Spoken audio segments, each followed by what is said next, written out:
Hey everybody, this is Kimberly Murphy, aka God Loves This Angel too. I am the hostess and creator of Illuminations of Light Live. I am also a professional reader on Illuminations of Light.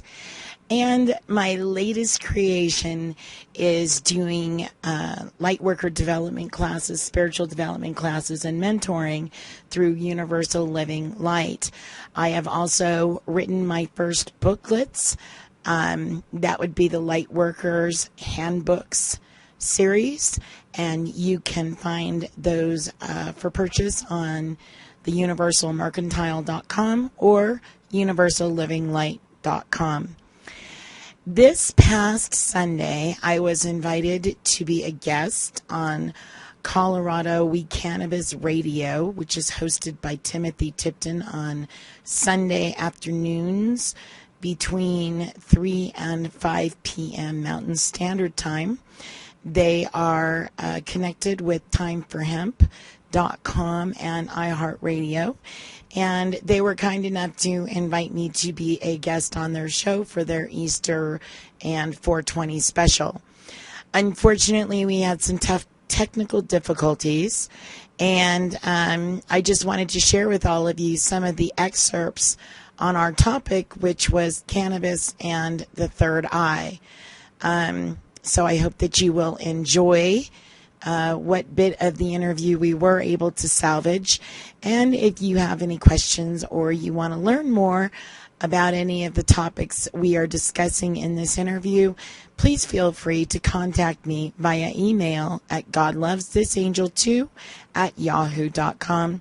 You can also obtain that information on illuminationsoflight.com or universallivinglight.com. Just click on the Contact Us button. I hope you all had a magnificent Easter and that you are enjoying the Cardinal Cross this week, and that you are able to fare the storms and weather the storms that come up with these kinds of intense energetic energies.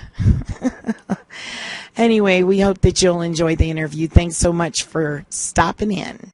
Matt, how are you this fine Easter and 420 celebratory day?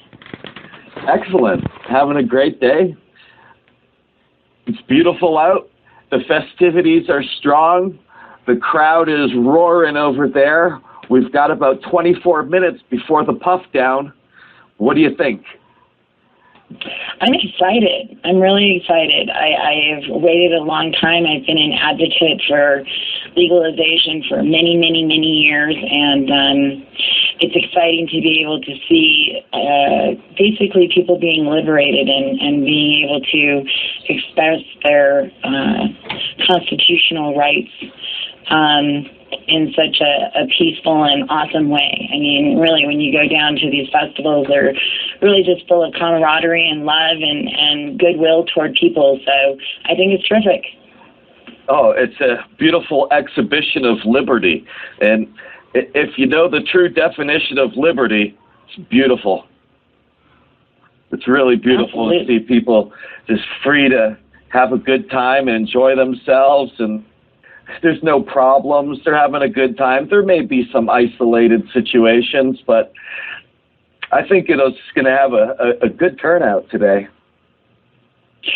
Oh, I think all of the events have had awesome turnouts. I've been privy to a couple of the events, and oh my God, every one of them was sold out, packed, people having a good time, but in a really peaceful way. So it was awesome.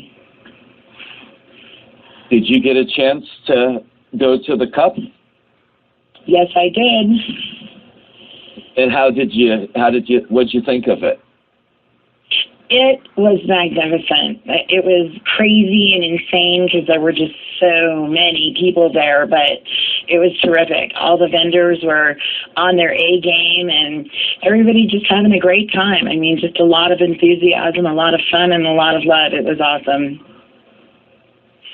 Excellent, excellent. And I'm sure all of those people coming into town, the people putting on these shows and events, the music, We saw Julie and Marley the other night with Tim and the group from Illegally Healed who are doing the movie this week.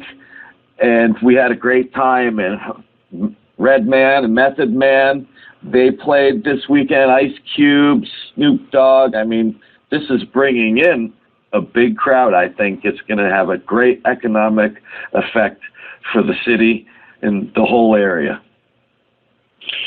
Well, you know, the whole thing is that everybody's really taken the approach of safe and sane. Definitely not trying to oppress anybody's good time, but at the same time be responsible and be safe. And I think that people have been very respectful of that, and that's what's really nice to see because it makes a better pathway for future events. Yes, absolutely. Absolutely. And today we are supposed to be discussing the third eye and cannabis. Yes, we are. And I'm pretty excited about this topic because in my field, I run a couple of companies. I'm a professional psychic, and I'm also a spiritual teacher. Illuminations of Light Live is a show that's been on for a while, and Universal Living Light is the new one that I'm starting with these teachings. And a lot of what I'm getting from my students in questions related to this, you know, is this good for you? Is this not good for you? What have your experiences been? And in my questioning them, I get a really mixed bag of answers from people. There's a lot of people who are still very, you know, dare to say no to drugs, but there's also other people out there who are saying, you know, I'm having these incredible spiritual experiences, you know, I'm finding God, or I'm opening up and then suddenly I'm in the presence of, you know, these masters and guides and these kinds of events. And although short-lived, because once the third eye closes, obviously, you know, they have to get into a more meditative state. But my personal experience has been that for me, I operate at a higher frequency than most people. And because I do, in order to... Kimberly, yeah. Can I just interrupt you there? We got to take a break right now. This sounds incredible. When we come back, we're going to have the whole hour to discuss it, and we're going to have some people call in. Okay? So we'll be right back, and we'll continue this when we come back. Thank you. I appreciate that. Thanks. In 1969, a group of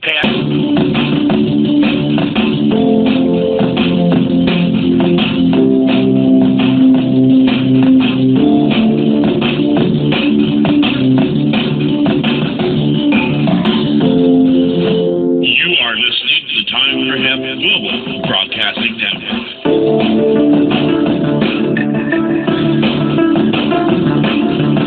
The only pro-cannabis broadcasting network on iHeartRadio.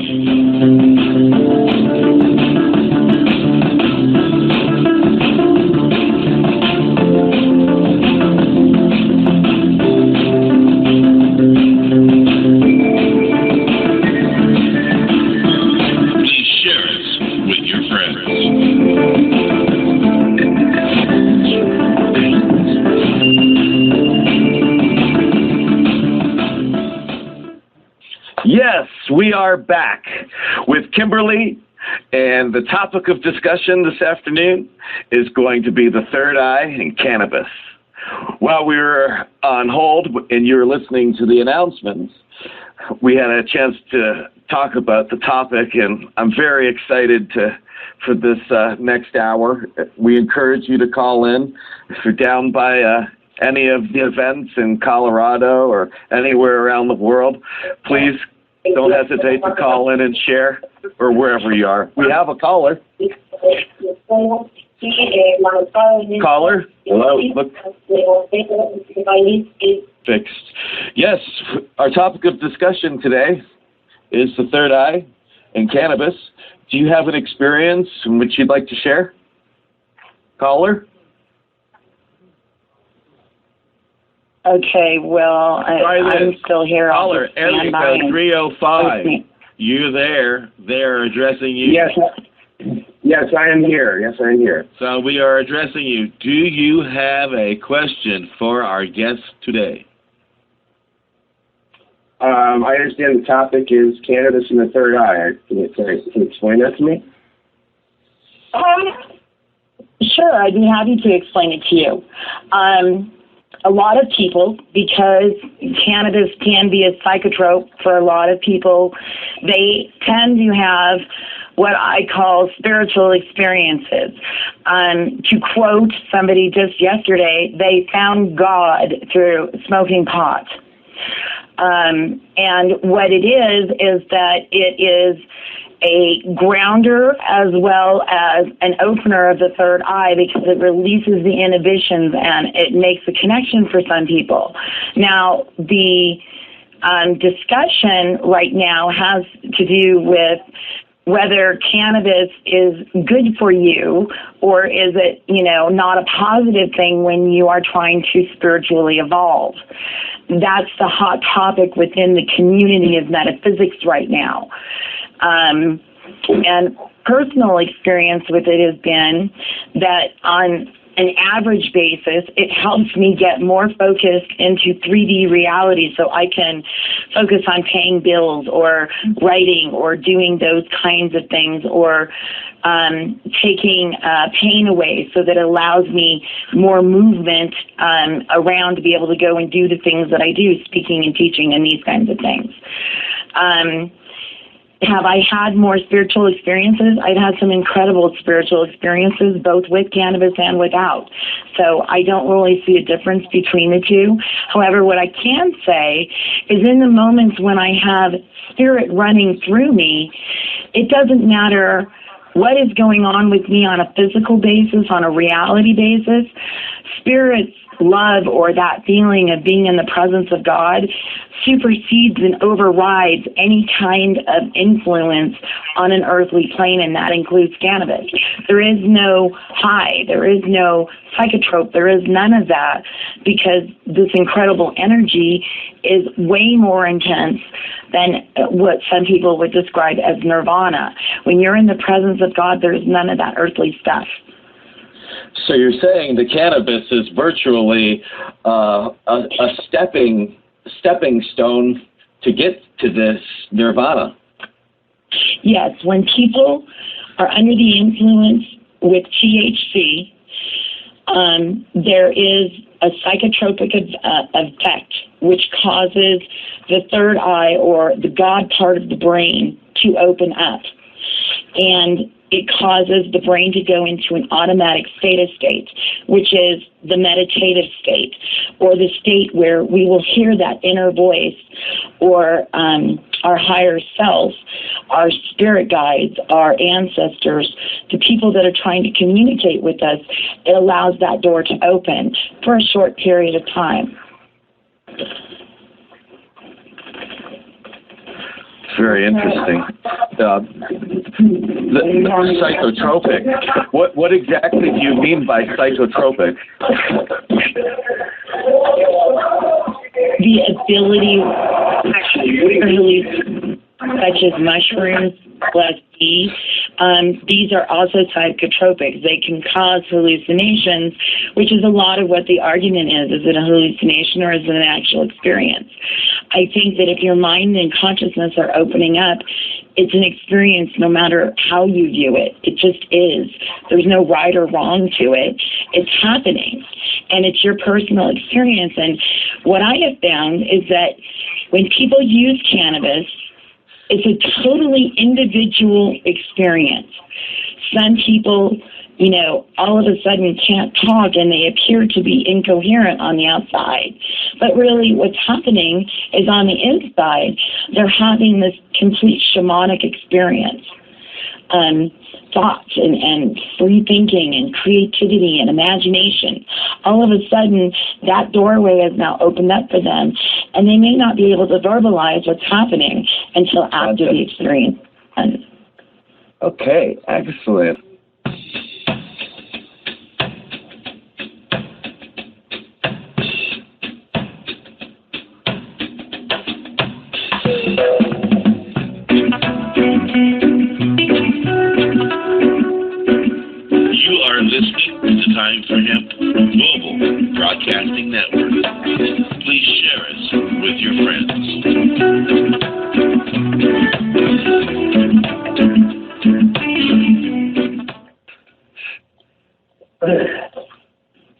We are back.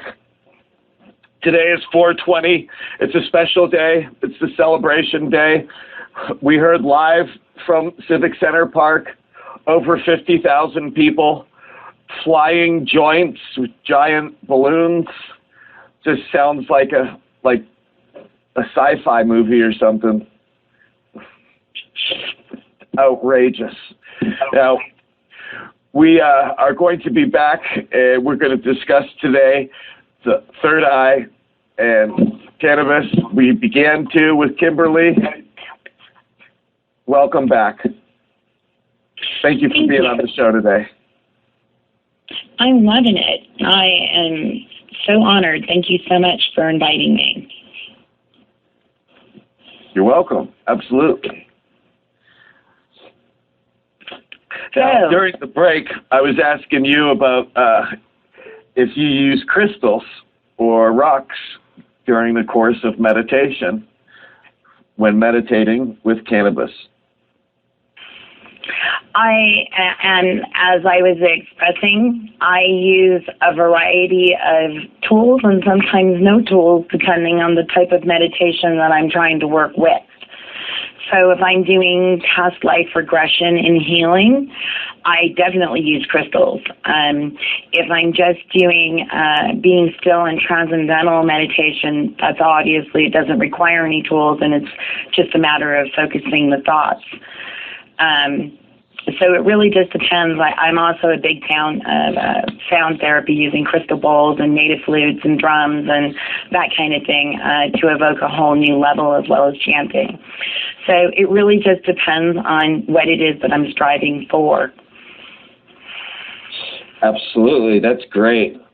I haven't had the opportunity to get so deep in it, but it sounds like something I'd like to develop more, so that I can have the response, which would probably be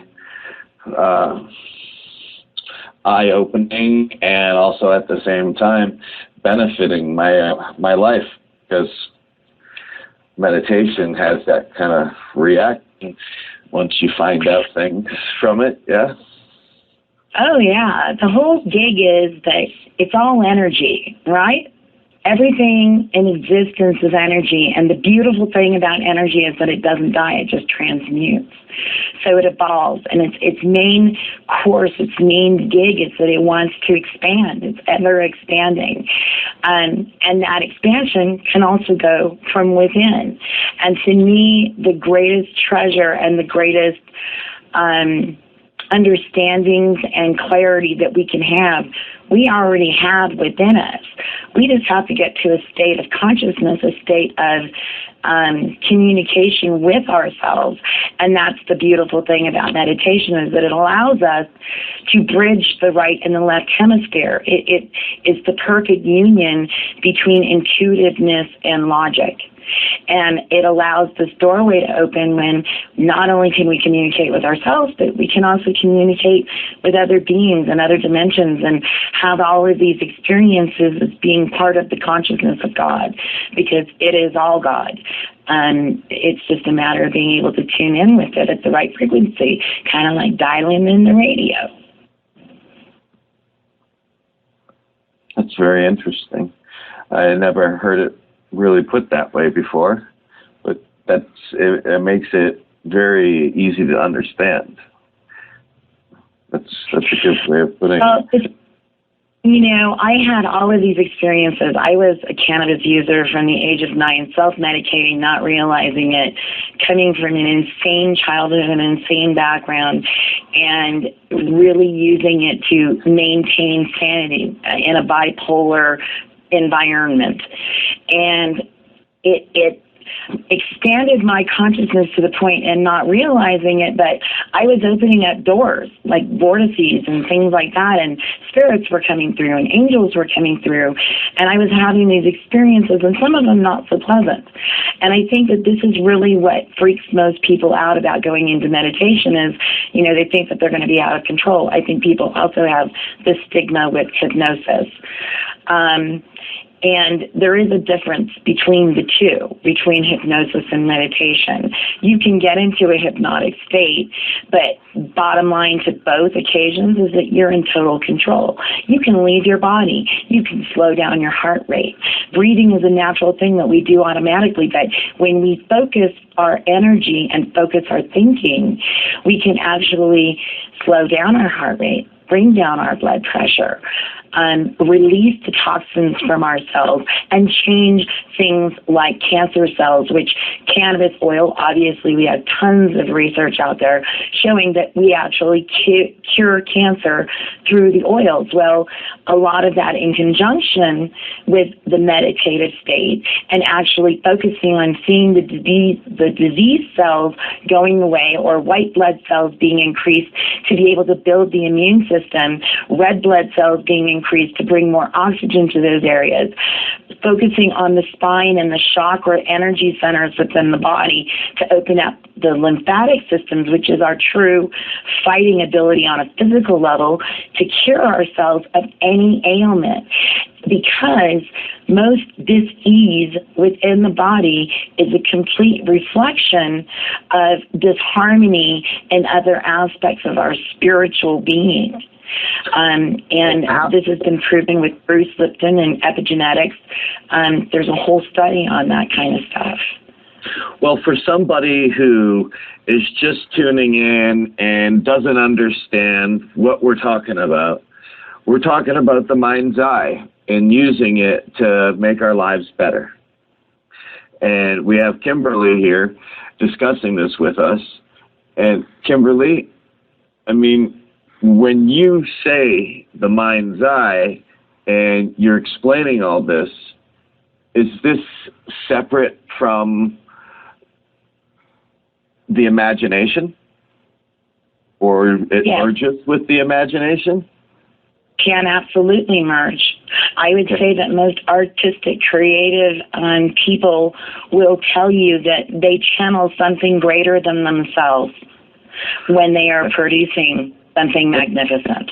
Then it also merges with the physical, that which we see with our senses and experience with our senses.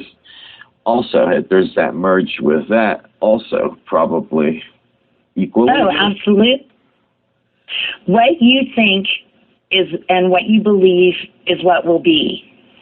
So if I was to say to myself, and I'm a good example because I have healed myself from some pretty serious issues. Some I'm still working on. But when I say serious issues, I mean things like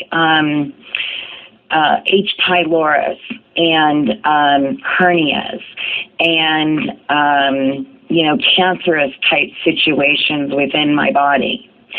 And what I have found, and this is through the teachings of Bruce Lipton and also some other people out there in paths that I follow, they discuss about what we think, what we believe is what we become in terms of our physical form. Louise Hayes talks about healing the body through positive affirmations. We don't acknowledge the body as being a part of it, but yet the body remembers almost everything. Dr. Emoto did studies on water and putting the word love on water, and then putting the word hate on water, and then freezing the water and viewing how the crystals formed, and took pictures of it. And what they found was that the one that had love had all of these awesome little, airlit, feathery kind of crystals, and the other one was just kind of a blob. There was no development to it. So our bodies, being mostly water, the words that we say, the thoughts that we think is what we are going to produce in our body. If we're wanting to be healthy, and cannabis oil is only a part of that. I mean, we are so contaminated these days with chemtrails and, contaminated meat and contaminated GMO foods, and our water now is being contaminated all over the place with oil spills, etc. We have to raise our own personal frequencies to rise above that. And we have to believe that we can. We have the chi, that power, that love of the Creator, the one that created all of us, that dreamt all of this, within us. Each one of us has that ability to do it, but we have to believe it and think we're worthy of it. And so I believe that cannabis is just one of those tools that is out there, like crystals and, various ritual works, prayer. These kinds of things all work in conjunction with each other. And we have that information within us. We just need to dial in that station and ask. That's the key thing, to ask. Well, for a person who doesn't have any experience in this, where would they start? Start with just getting quiet with yourself. Sit up tall and pay attention to your breathing. Again, breathing is something that we do on an autopilot, right? It's something we have to do. But we can take a deep breath and hold it, and then exhale all of the negativity and all of the stress in your body. Just feel it exit you and let your whole body relax. And that's where it begins. And slow down the mind chatter, all of the thoughts of the I gotta and I should be and this is silly and this isn't working. The things that the mind tries to tell you. How I get around that is I envision a whiteout storm, of looking outside and seeing nothing but the whiteout. And that tends to get the mind to slow down. Another way for people who have difficulty with it is to do things like exercising and getting into that second wind. That's one way. Singing and music, that's another. Coloring or doing artwork, another way. Doing knitting and simple crocheting and cooking, because it allows the brain to get quiet and move you into contemplation. And contemplation is one step away from meditation.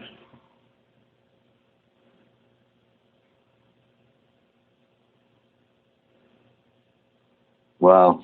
Did I lose you? No, it's true. I mean, I'm meditating on it. It's interesting. You're contemplating my words. I like it. Oh, absolutely. The thing of it is a lot of people, there's pro and con, or people are going to pass judgment on cannabis per se, and is it a spiritual thing?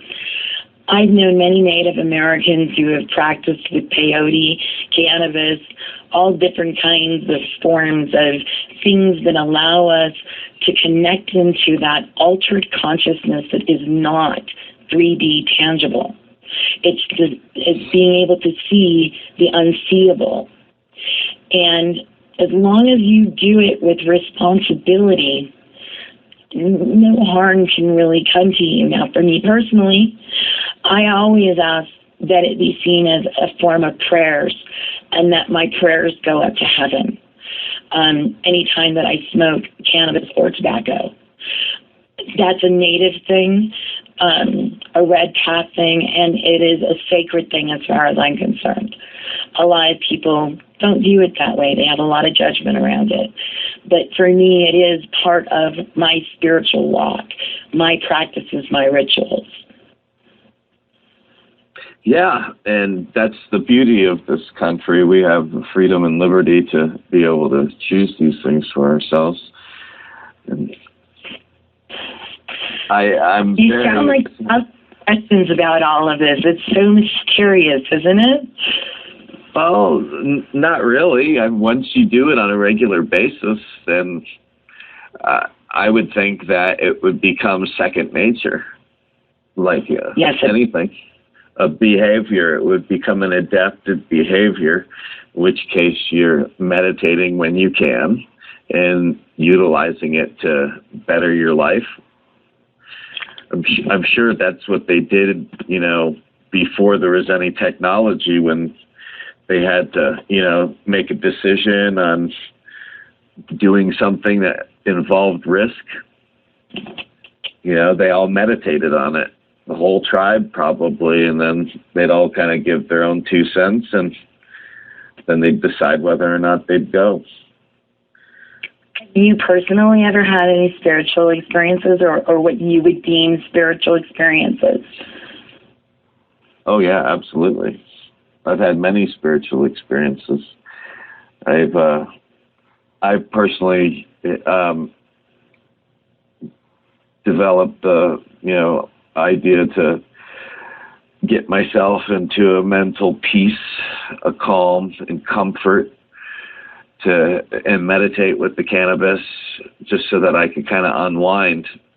And by doing so, it helps me, put in order the things that I need to do for myself, for others, my whole situation, ideas of what I can do. It's like that meditation. Do you feel that you can articulate better, or do you feel that it's kind of an inward personal thing and you don't really talk while it's happening? Yeah, I mean, it's both an inward thing. I mean, what I've got going with the inward thing would be more along the lines of just a way of living rather than, making some sort of ritual to my meditations. It's just when I can, I do, and I just kind of let it flow and not let things bind me or bond me too much. And I try to detach from the traditional and just kind of let go, so that when my body wants to sleep, it sleeps, not when I'm trying to make it sleep, kind of thing. And then for years, I used different crystals and rocks, some that I went and found and others that I bought on eBay or in stores, and you'd hold them or lay down or sit down somewhere. And well, this concluded the end of the interview, and I want to thank Charles North for being such an amazing host and putting up with all of the craziness and technical difficulties that we were encountering during this interview. He went on to talk about how he enjoyed going out into nature and holding the crystals, and that he would get into an altered state with them. We talked a little bit about how to cleanse them by knowing your crystals. Should you put them in water? Should you put them in the ground? Should you cleanse them by smoke or that sort of thing? Unfortunately, we weren't able to get the rest of that into this interview. But I do want to thank Charles once again, an amazing host, Tim Tipton, for inviting me to be on the show. And again, if any of you are interested in your own personal spiritual development, please be sure to check out the book Lightworker Handbooks series, as well as our development classes on universallivinglight.com. If you are interested in booking a reading or having a private party with your own psychic, check us out at illuminationsoflight.com. And if you are interested in purchasing our booklets, they are available at the universalmercantile.com, theuniversalmercantile.com. So make it a fantastic day wherever you are in the world, and many, many, many blessings to each and every one of you. Spread the word and tell your friends all about it. Universal Living Light. This is Kimberly Murphy, a.k.a. God Loves This Angel too, wishing you would do.